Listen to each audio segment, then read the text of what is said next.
right, Tallahassee, Big Bend area sports fans, welcome to the Extra Point. Coach, man, it was an excellent 2020 season. I was very impressed by what a lot of teams were able to do despite COVID. We didn't even think that we would make it through at one point, let alone have a season. And yet here we are in 2021 in the new year, and we've got a lot to go back over. But, man, let's talk about some of these individual performances. We had a chance to really see a lot of key players emerge on some great teams. Had a chance to see some teams break records and have some teams that they were able to do some things that had never been done before in their school's history. And it was just really just a great time.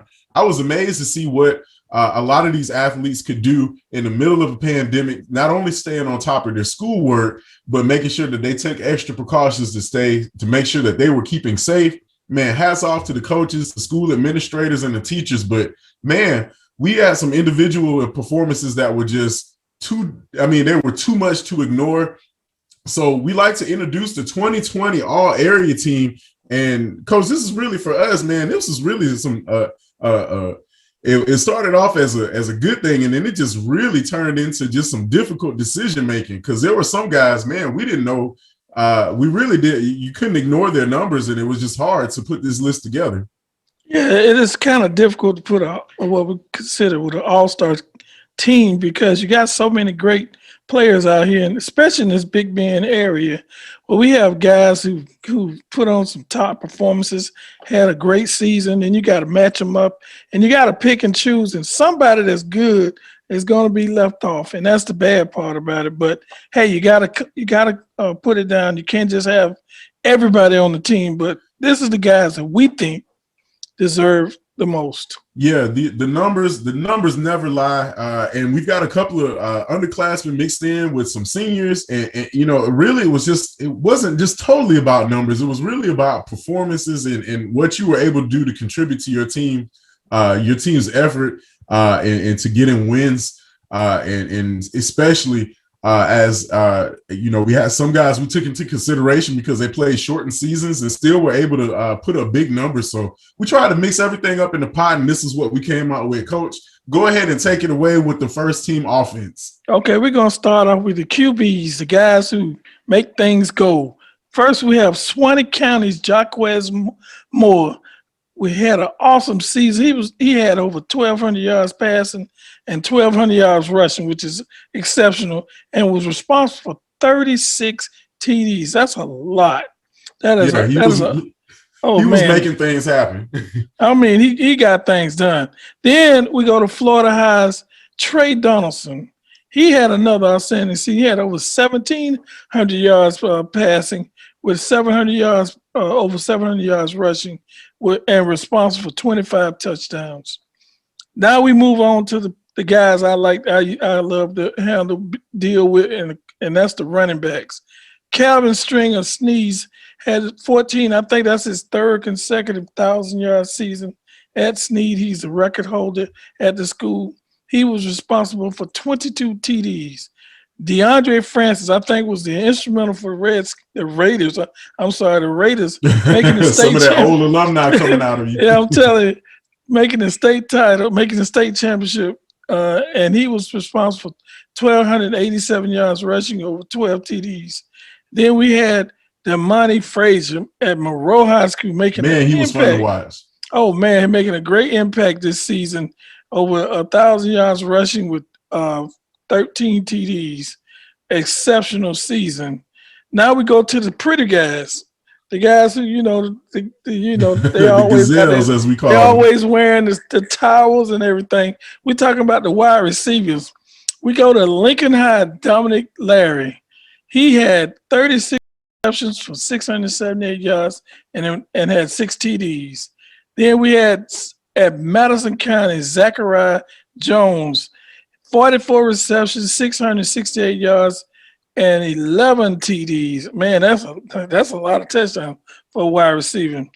And then we go to Port St. Joe, wide receiver Nick Jefferson, 38 receptions, 658 yards, and 8 TDs. Man, that is an exceptional year. Now we'll move on to the guys who do the hard work, who do the heavy lifting. Offensive lineman, Jermichael McKenzie Gabi. He's graded out at 90+% with 29 pancakes. Trevion Whitaker, Lincoln. This guy made Player of the Week three times with us. He's at offensive line. He graded out over 90%. 41 pancakes. Man, there's a lot of guys. I mean, there's a lot of dudes on their back with him. I don't want to get in his way. I'm telling you. Then we go to JT Price at NFC. He graded out 90% pancakes. Awesome season. Then you go to Liam Midiat at Arcilla High School, where he had 91% grade with 40 pancakes. Don't want to get in his way either. Awesome. Then we had Zach Thomas graded out over 90%. He led the running back stringer over there in the rush with a great rushing attack that led them to the semifinals. And yeah, awesome seasons. Then we have the guys who don't get much attention. You know, they do the hard. Well, only time you pay attention to these guys, the kickers, when they make a mistake or when they miss a field goal. And we had our kicker specialist, David Monroe at Lincoln High School, who had an exceptional season. He was responsible. He was 18 for 20 on extra points, 8 for 12 on field goals. His longest one was 47 yards. Then we had the guy, Jack Brooks, who had maybe a record-breaking season at punter, 43-yard average, 71 yards was his longest. Man, that's a lot. I mean, that gets you out of a lot of problems if you're playing offense. Then you have DeAndre McCray at NFC. Man, this guy was Mr. Everything for NFC. He had about 1,400 all-purpose yards with 12 touchdowns. Another athlete is Terrion Arnold. Man, is headed to Crimson Tide. He had over 800 yards, all-purpose yards, and he was responsible for about 10 TDs. Mark, that's on the list, but you don't want to kick it to him. You got to be crazy. I can't imagine why you would want to kick it to these guys. You got to be crazy to kick it to any of these guys, Mark. And there you go with our offensive first team. Special seasons out of all of those guys, especially some of those guys in the trenches. Stringer, I think he had 5,000 yards for a career. Really just special guys over there on the offense. Let's move to the defense. I'm going to start with the guys up front, the defensive linemen from Madison County, JT McKnight, 72 tackles on the year, 27.5 tackles for a loss, 15 sacks, and 3 forced fumbles. Then you had Todd Williams out of Wakulla, 83 tackles on the year, 20 tackles for a loss, 11 sacks, and 4 forced fumbles. Then for NFC, Sam Cooper, 73 tackles on the year, 15 tackles for a loss, 3.5 sacks, and 4 forced fumbles. And then you got Joshua Farmer for Gaston County for the Jaguars, 4 sacks and 6 tackles for a loss. Man, a lot of those guys getting the ball back, forcing fumbles, and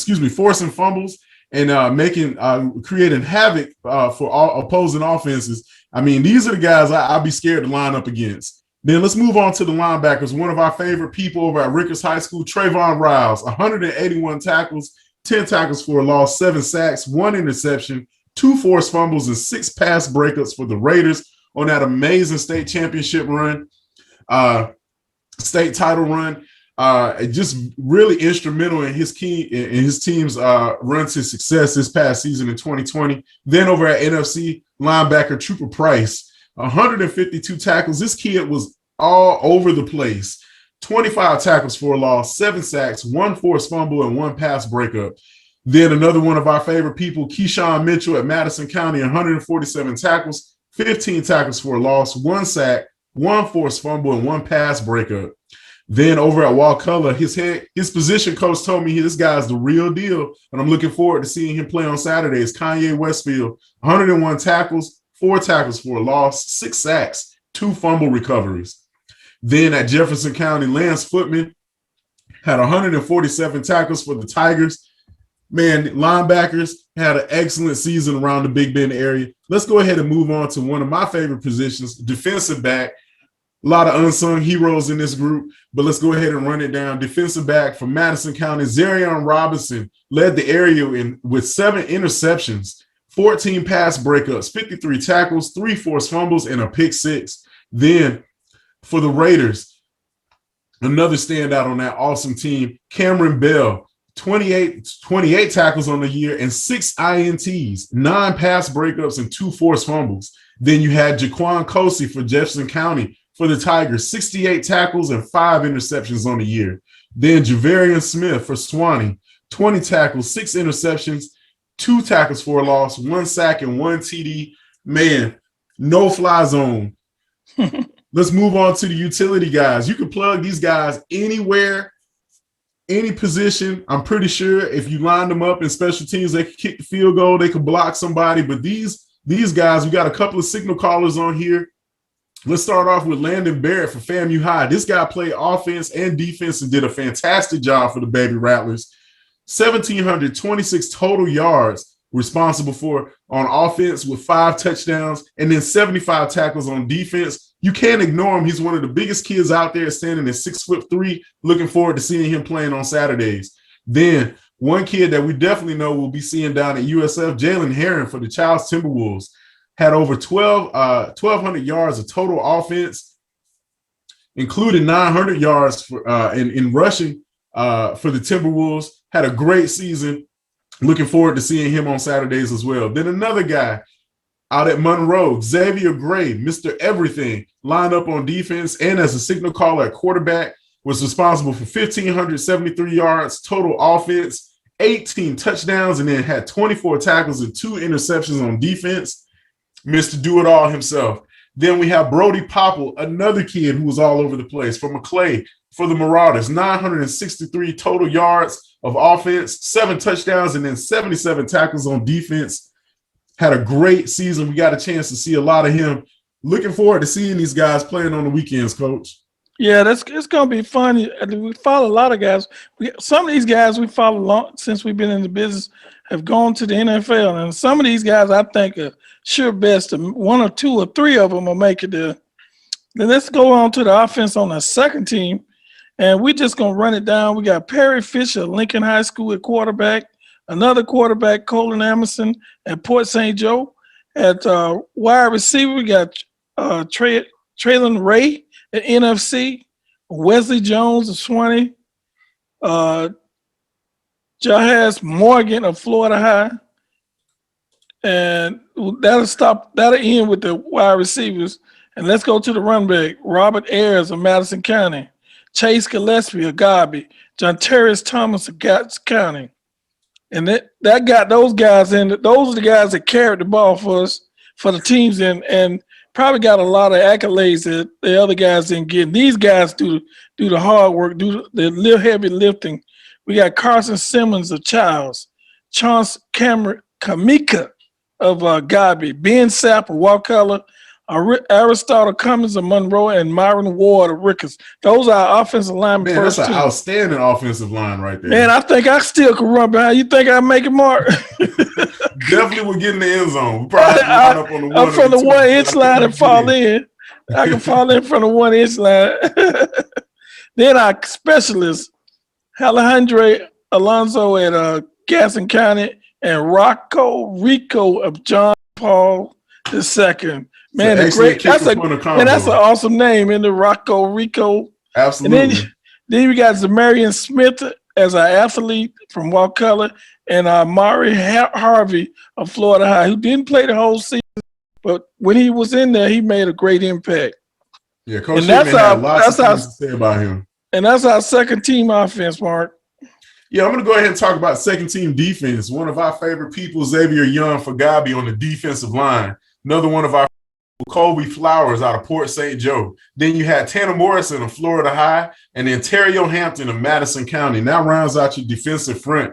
And that's a pretty stout lineup right there. Then moving on to the linebackers, Terrence McPherson of Rickards. Trayvon Riles was like Batman and Robin this past season. Then also at linebacker, CJ Freisen of NFC. Then Greg Mitchell out of Madison County. J.W. Hudson out of Taylor County had an excellent season. And then Will Sullivan out of Osceola went about his business, knocking people around. And those are your linebackers. Then no-fly zone guys, your defensive backs. Samaj James out of John Paul. DeMarcus Davis of Sneeze had an excellent season. Donovan Barnes of Florida High, and Keywan Banks from Godby round out your secondary. Then our utility guys, you can plug these guys in anywhere. Brady Browning from Osceola had an excellent season. Braden Phillips of NFC was an excellent signal caller for the Eagles on that great run. And then signal caller for Godby, Lonnie Williams. And then, of course, we cannot go mentioning his name, Mr. Magic, Mr. Michael Townsend of Rickards, probably one of the most important figures on that Rickards Raiders run. Rounds out our utility squad for the Rickards Raiders. Coach, man, this has been an excellent season for 2020, and that was our second team. Let's go ahead and talk about some other guys who we definitely want to throw a nod to.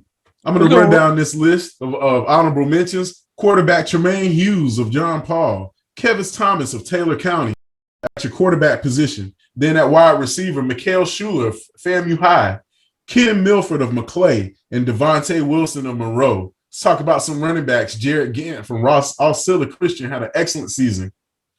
Kendrick DeBron and Jakari Irvin from Wakulla. Brock Womble out of Childs on your offensive line. One of our favorite people, Cooper Nice from Childs High School, also on the offensive line. Brandon DeMond of Florida High and TJ Lee of Gaston County also on the offensive line. Let's talk about Michael House from FAMU High, moving some things around up front on the offensive line, and also some offensive linemen, Darius Glee of Rickards, DJ Cooper of Gaston County, and Ethan Pruitt of Leon up front. Had excellent seasons. And then for the athlete position, Shane Croston out of McClay did a phenomenal job this past season for their respective teams. And Coach, we had an opportunity to really cover some guys on the defensive side of things. Let's talk about some linemen. Ethan Hospian from McClay, Devonna Brown from Lincoln, and Jerry and Lee from Madison County, and Xavier Young for Godby on the defensive front. Linebacker, one of our favorite people, JP Pickles out of NFC, had an excellent season. Alvin Bell for Rickards and Jim Mura from McClay, also at the linebacker position. Jordan Gilly for Florida High and Adian Gator from Port St. Joe. Excellent seasons at the linebacker position. Now, no-fly zone, some defensive backs that deserve a nod. Jaden Bodison from Gaston County, DJ Lawrence out of Lincoln High School, and Javon Simmons from FAMU High. Punters, Contarius Hall from Rickards, man, he could flip the field. And Brent Beach from Lincoln also deserve a nod. Kickers, Brooks Hitman from Florida High and Tucker Hicks out of McClay had excellent seasons. And then another athlete, RJ Williams out of Madison County. And that rounds out the 4Q all-area team for 2020. Hey, Mark, that was a special team. That was an awesome football team. I love to coach those guys. Yeah, absolutely. We had an exceptionally hard time. We went over stats and numbers that we got from coaches and position coaches from the area, and we tried to pick the best of the best. And guys who really stood out to us were guys who had an impact.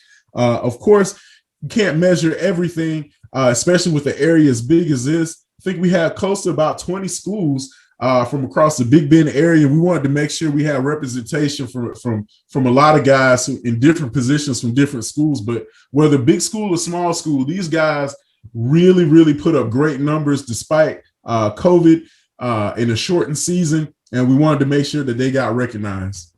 All right, we got our superlatives market and our coach of the year. I guess everybody in the area probably could guess that. No surprise there. That's no surprise. Quentin Lewis, that's his second time with 4 Quarters Online being coach of the year. He had an outstanding year, did something no other coach in the history of Rickards High School. He took a team to the state finals, which is exceptional, especially in this pandemic year. And then we go with our offensive player of the year, and that is Jaquez Moore of Suwannee County. He put on a phenomenal season. He had over 2,400 yards. Lamar Jackson type numbers. Man, and putting in 36 touchdowns, that's an awesome season. And then our defensive player of the year is Trayvon Riles of Rickards. I think that's no surprise to anybody. Had a chance to watch him play in person. He is the real deal. He was all over the place, and looking forward to seeing him play on Saturdays. But, man, you could not have that defense without Mr. Riles. Oh, Mr. Riles was everywhere, and I think he deserves everything he gets, and he had an exceptional season. And then our impact player of the year is none other than Michael Townsend of Ricketts High School. This young man, every time Ricketts looked like they were about on the verge of losing, he would pull them out, pull a victory out of the jaws of defeat. All with those last second touchdowns. He's running all over the field, driving Ricketts down in the championship, and not in the championship game, but the semifinals game. He was all over the field making plays. Man, I'm looking forward to seeing him. I'm looking forward to seeing him next year. Looking forward to the growth. I mean, just sustaining drives. I watched him put together the fourth quarter comeback against Gabi during the regular season. Had a chance to watch him up close and personal in the regional championship against Baker County. Arguably some of his best work. Being able to come from 2 scores down in the fourth quarter and lead his team to victory. Just found ways to hit open receivers. Didn't try to do it all by himself. Used his legs when he had to, got out of bounds when he had to, got down and slid, protected the ball when he had to, and definitely hit the open man when he had to. You want a guy like that on your team where you just really you don't need to really look at his numbers. You just need to look at the results and look at the scoreboard. He was definitely responsible for keying in that offense. And man, I think at times, you were wondering if he was going to get sacked at a couple of points, and he was able to find some way to be a magician and get himself and his team out of plenty of jams and be able to move the football. And that's what you want. So there's a little bit of magic that he was able to use in his hands this past season. He's definitely deserving of the Impact Player of the Year award. Yeah, I think that was a great team. This area has some exceptional athletes, and I think recognition is something that you enjoy more so as you get older. You talk about these things, and I think recognizing some of these young men is our pleasure, as we did when we played football in our younger days, especially in my younger days, where you got some kind of accolade. You take that with you, and you save that kind of stuff. And I hope these kids appreciate what we saw, and we appreciate their play on the field, and we want to give them some props on it. Yeah, absolutely. Those are probably one of the best 100 players in the area, and there's really a lot. You can take an area that's as big as the Big Bend area, have over 20 to 25 schools in this area, and trying to compile a list like that, man, it's a headache at first. But when you think about all the accomplishments, you start pulling up memories of what games you saw, and it was just an amazing season. So hats off to those guys. Looking forward to seeing a lot of those seniors playing for their respective colleges, whether it be at Division I, Division II, Division III level, JUCO. And we'll have to get into that into our next segment where we talk about signing day. And there's just a lot of shaking and moving going on, and kids putting ink to paper. But, man, what an exceptional 2020. And so, Coach, that'll do it for this segment of the Extra Point. We'll come back. We'll talk about signing day, and we'll talk about a couple of other things that happened to rewind 2020. Of course, there was that amazing state title run by the Ricketts Raiders, and so I'm looking forward to it. We'll catch everybody in our other segments. This has been the Extra Point. I'm Mark Adams, and my tag team partner, as always, Coach Cofield.